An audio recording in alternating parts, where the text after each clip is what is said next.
আমি এখন শেয়ার করব হাঁসের ডিমের কালিয়া আমি কি করে রান্না করেছি, ফুল রেসিপিটাই শেয়ার করব। শর্টে আমি দিয়েও দিয়েছি, আশা করি তোমরা অনেকেই দেখে নিয়েছো। তো আমি ডিম ও আলুগুলোকে ভালো করে সেদ্ধ করে নিয়ে খোসা ছাড়িয়ে ভালো করে ভেজে নিয়েছি। এরপর আমি একটা মিক্সড মশলা করে রেখেছি, নর্মালি রেগুলারকার যে রুটিন মশলাটা হয় তার সাথে আদা, পেঁয়াজ, রসুন পেস্ট করে রেখেছি। এবং এই মিক্সড মশলাটার মধ্যে কিছুক্ষণ আমি টক দই মিক্সড করে মোটামুটি 10 থেকে 15 মিনিট মশলাটাকে ঢেকে রেখে দিয়েছিলাম।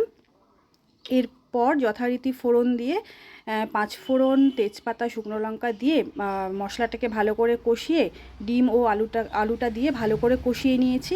এবং রান্নার সময় যে জলটা আমি ইউজ করি, বারবারই বলি আমি আমার প্রত্যেকটা রেসিপির ভিডিওতে যে আমি রান্নার সময় গরম জল ব্যবহার করি।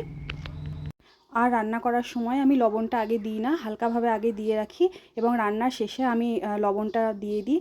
এতে তরকারিতে বা যে কোনো রান্নাতে লবণ বেশি হয়ে যাওয়ার সম্ভাবনা খুবই কম থাকে। যে হয়ে গেল আমার রান্না।